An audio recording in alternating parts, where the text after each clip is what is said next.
Hi, I'm Leonard Feldman. I'm an internist and a pediatrician at Johns Hopkins Hospital, associate professor of internal medicine and pediatrics, program director for the MedPeds program, and the track director for the internal medicine urban health residency training program.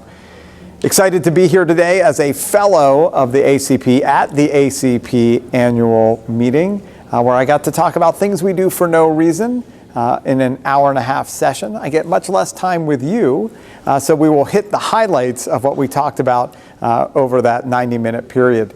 The first topic we discussed today was using PRN antihypertensive medications in patients who develop hypertension suddenly in the hospital.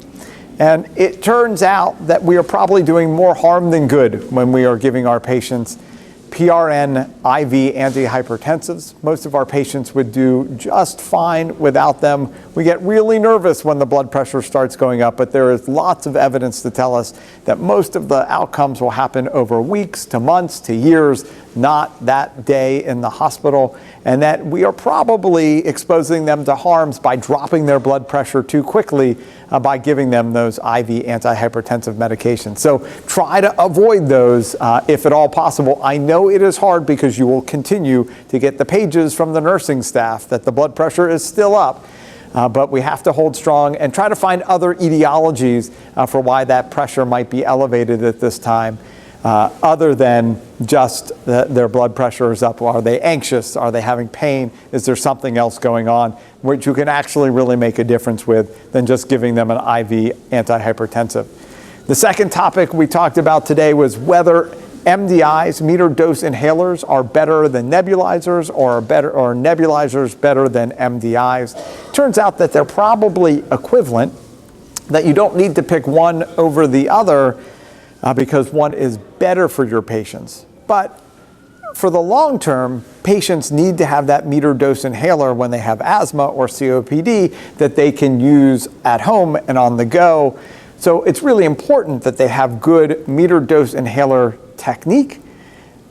If you use the right technique and as well the right dosing, your patient's going to get just as much benefit from their MDI as they do from their nebulizer. Importantly, we often tell patients that they should only take 2 puffs of their MDI, but really the equivalent to a neb is probably at least 4 to 6 puffs. So make sure that the dosage is correct, and make sure every time a patient's in the hospital who has asthma and COPD that you put them on an MDI and help them with their technique.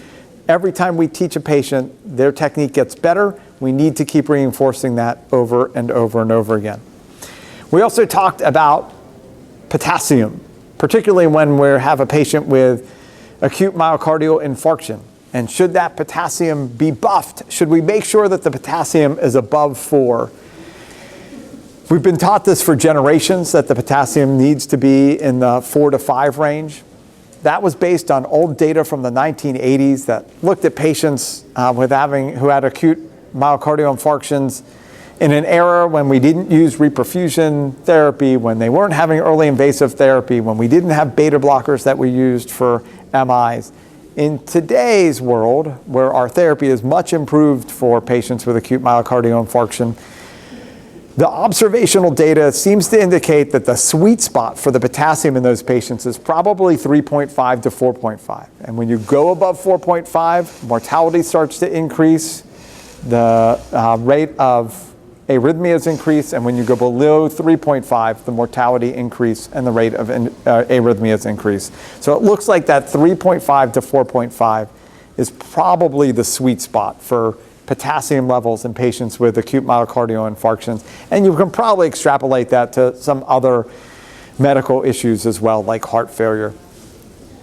We also today talked about ammonia levels and whether checking ammonia levels in patients with chronic liver disease helps you to diagnose hepatic encephalopathy. And it turns out that you cannot use the ammonia level to rule in hepatic encephalopathy or rule out hepatic encephalopathy.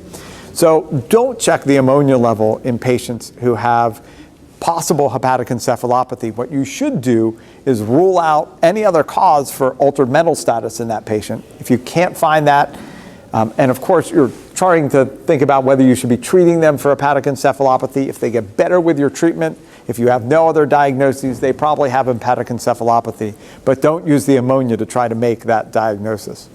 And we also talked about whether you should continue to use PPIs or other acid suppressive medications on the wards to try to decrease the risk of nosocomial bleeding, GI bleeding, ulcer prophylaxis.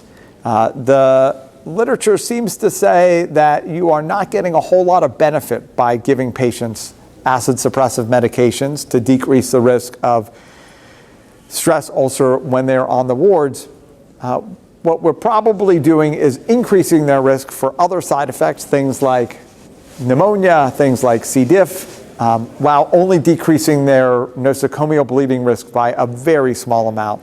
The numbers needed to treat in terms of decreasing the risk of a nosocomial bleed is probably in the range of 700 to 800 when you start thinking about significant GI bleeds. So don't use that PPI to try to stop patients from having a nosocomial GI bleed when they're in the hospital. I think that covers most of the topics that we hit today, and it was really a pleasure to be able to speak here at the ACP, and I hope you enjoyed it.